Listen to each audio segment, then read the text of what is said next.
got only one so far, and we have expended 30 minutes of the 1 hour that is available. So kindly give that indication so that we can get to know how to manage the time with Madam Zipporah. For now, Senator Beth Siongo and Senator Mukatana, in that order, can ask their questions. Thank you, Mr. Speaker, for giving me this opportunity to ask Honorable Zipporah 2 questions. But before I ask the questions, Mr. Speaker, allow me to make this declaration. It is interesting. Senator Beth, ask the question. It is interesting, Mr. Speaker, for a woman to bring a motion against another woman, and it also to line up 3 women witnesses against another woman. The first question, in regards to video VKM 09. Madam Zipporah, you declared the county, the governor's seat vacant. The question is, I know you are not speaking for IEBC anyway, but I want to ask, if you have been operating as a member of county assembly and with other members of county assembly, have you been acting on a county that has no governor? Secondly, on the fire that was on your compound, did you say that the watchman was the one who was taking the video? Thank you. Senator Mungatana. Thank you, Mr. Speaker. The clarification I was seeking, Mr. Speaker, is that maybe first I want to say it pains me as Senator for Tana River, and it pains this Senate indeed that we are where we are again on this matter. And we want to help the people of Meru.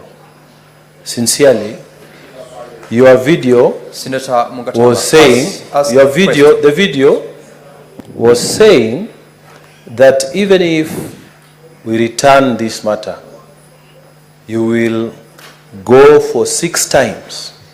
So the question I wanted to ask is that, is there a deeper problem in Meru? And do you think that by sending away the governor, we shall resolve this problem on behalf of the people of Meru, or are we making the problem worse? Just clarify my mind on that. I thank you, Mr. Speaker. Madam Zipporah, respond to the question. Thank you, Honorable Speaker and Honorable members, for those questions. And I will start with the first one. Although it's not a question, it was a comment, and I believe it was directed to me. About a woman removing another woman from the office. I submit to this Honorable Madam House. Zipporah, yes. That was a comment. Respond to the question. Thank you. Thank you. On the video, on the video that I referred to, and I sent the position is vacant. I submitted here that in all those videos, again, I had a media interview of more than 1 hour, and because I said the videos are not dated, I could not be able to extract the videos and exactly get what I talked about. That's just a small extract of 20 seconds. And I want to submit to this House, I must have raised very serious governance issues during that media interviews, and I cannot really remember under which context that one was said. And that is exactly why I said I could have been taken out of context. I again submit that I never said my watchman took the video. Indeed, the video was retrieved from the CCTV cameras from my home. I didn't say the videos were taken by the watchman. I submitted that the watchman had something fall because he was not far. And he went to check what and foreign and he found the fire. That was my initial submission, and I still insist that is the position. Then, on the 6 times from Honorable Senator Mungatana, I would want to note that it is not about the many times that the governor of Meru is impeached. It is about fighting for good governance. It is about fighting for accountability. It is about fighting for delivery of services in Meru County. It is about someone taking responsibility for for the position somebody is given. It is not about we chant. It is not about anything.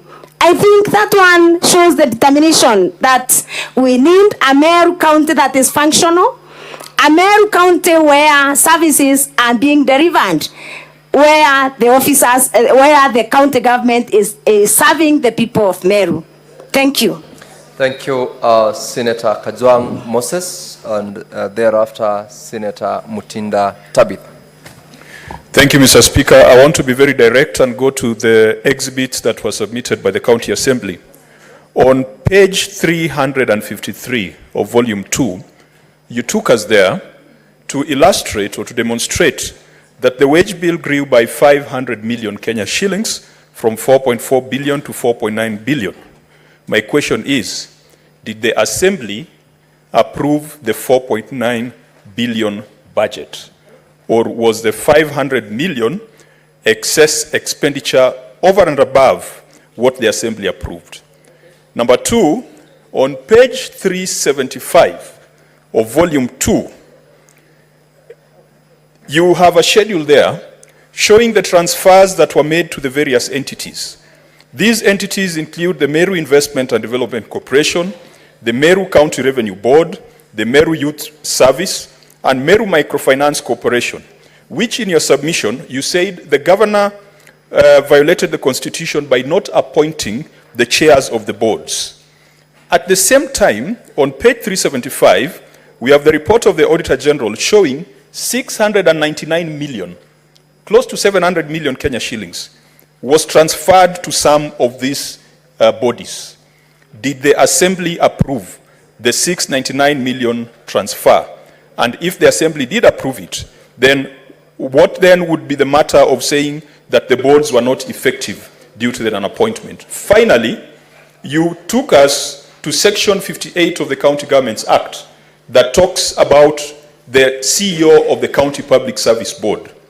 Now, I want to get your views on Section 56 and 57 of the same Act. The head of the County Public Service is the County Secretary.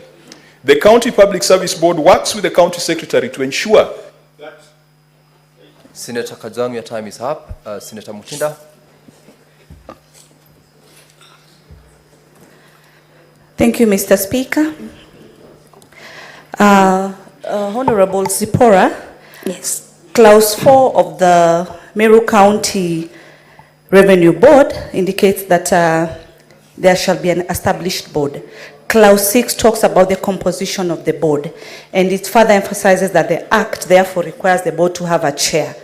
So, since you're a member of the PAC, as you've stated before this House, did you have any opportunity to have audit query in regards to how funds were allocated or how funds were approved? Because we've seen that funds have been utilized. Putting in mind Chapter 229(6) of the Constitution says that an audit report shall confirm whether or not public money has been applied lawfully and in any ineffective way. Lastly, after the second impeachment of the Meru governor, as the County Assembly, what remedy did you put in place as the leaders and the MCAs of the Assembly to ensure that you sort the issues of Meru County once and for all? Proceed to respond to those questions, Zipporah. Thank you, And Honorable be mindful of the time. Thank you, Honorable Speaker and Honorable Members. Indeed, the first question, the Assembly approved the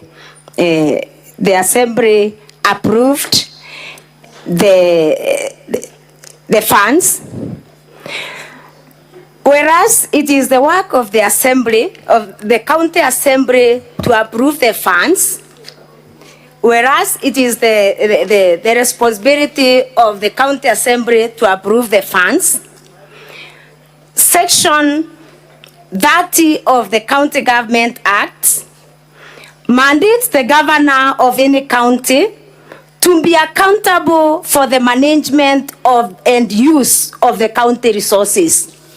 So I submit to this Honorable House that the County Assembly allocates, and then the governor together with the county executive is to ensure prudent is to be accountable for the management of the use of the county resources. It is not the responsibility of the County Assembly to manage the resources. It is the work of the governor herself, according to that section, together with the staff that the governor supervises. 2, about the Meru county bonds that have not been operational because they were not constituted, I submit that the County Assembly of Meru, through various communications from the clerk of the County Assembly, continued communicating to the county executive that they needed to submit documents to the County Assembly to enable the County Assembly carry out its mandate, documents that were never received. Similarly, as I've said, it is the work of the county executive to use the funds allocated well. On the issues, the third question, Honorable Speaker and Honorable Members, it is on the CEO of the Public Service Board and the County Secretary. These two offices in county public service, Honorable Speaker and Honorable Members, have distinct functions. They have distinct functions where the bond is mandated to recruit, to recruit through interviews, and then after recruitment, it is the county secretary now who deploys, who supervises and does the other. So the two have different distinct functions. Only that they work very closely. Then the other question from Senator Mutinda is still on the chairperson of the bonds, and I believe I have already submitted that it is the responsibility of the governor of Meru County and the other officers to ensure the bonds are legally constituted. It is not the duty of the County Assembly of Meru. The remedy about this issue, I've already submitted that the County Assembly has really worked so hard to improve on the county executive to carry out the mandate of the county executive in order to make even our work as the County Assembly very easy. Thank you, Honorable Speaker. Thank you. Honorable members, you've got 12 minutes remaining to conclude this session, and let's be mindful of the time once you're allowed to ask your clarification. Senator Ledama and Senator Tobiko. Thank you, Mr. Speaker. Mr. Speaker, let me start by asking the witness to clarify on her last submissions on the failure by the county government to be able to appoint people in these boards. And I want to take the witness to volume 1B, page 53. We look at page 53. I don't know whether you've had a chance to look at it. And Mr. Speaker, this minute of 2 minutes is actually doing us a big disservice. I want you to tell me what page 53, page 57, page 58, page 60, page 61, page 62, page 65, and page 67 of the Governor's response, volume 1B, in terms of the responsibility of the county government, no, the responsibility of the assembly when it comes to the issue of confirming those nominees. Did, volume 1B, did the county assembly ignore the request by the county executive to be able to confirm that? Refer to those and then tell us what that equates to. Secondly, Mr. Speaker, I want to understand whether impeachment equates to oversight. Because in your submission, when you are being taken through your video 17, you are asked by your lawyer in your evidence in chief what you meant by it is in the business of the assembly to impeach. You change your mind and then later on you said it is the business of the county to oversight. Mr. Speaker, finally, which is very, very important, and I hate the fact that we have so many little time, if on the issue that you were asked by Senator Kajwang in terms of the documents that you presented, what should the executive do if the county assembly fails to approve, one, the nominees? Do those departments stay without operational? Thank you, Mr. Speaker. Senator Perez Tobiko. Thank you, Mr. Speaker. Mr. Speaker, very quickly, I'm very curious and I wanted the good lady MCA to confirm to us, when is it exactly that she started feeling very insecure to have CCTV in her home, and also for how long she has had a watchman in her home, Mr. Speaker, and that she needs to confirm that indeed the video we watched of a small portion of her home burning is from a CCTV download. Because, Mr. Speaker, not many Kenyans do have, that level of security apparatus. Mr. Speaker, two, of the county assembly bundle of documents, there was a page we were referred to, page 31 of 173, a list of, directors. And of the directors, she said, are very low in scale, but are, acting as directors.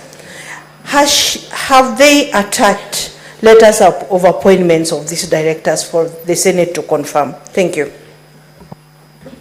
Proceed to respond to those questions, Zipporah. Thank you, Honorable Speaker and Honorable members.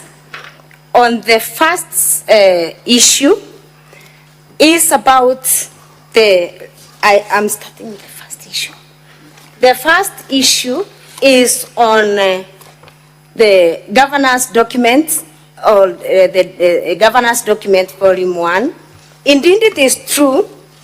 It is true that there are some nominees that were forwarded to the county assembly for vetting.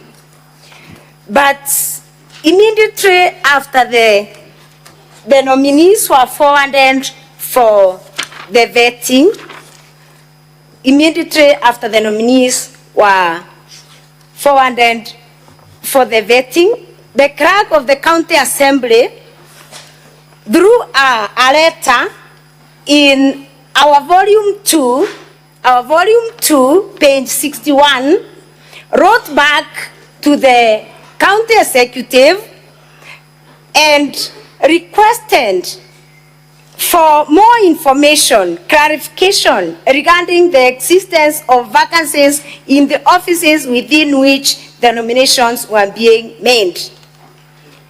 And yes, that was, yes. Senator Olekina. Point of order. I think it's important that the witness referred to the pages that I led her to, because it is specific to the board appointments. If you look at page 53. Very well. So we wanted witness, to be very clear on that, not to say that, we just want clarity.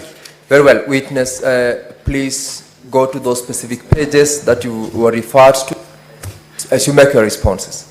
Thank you very much, Honorable Speaker and Honorable Senators. I am referring to the letter that the Honorable Senator is talking about. The letter that the Honorable Senator is talking about in the body of the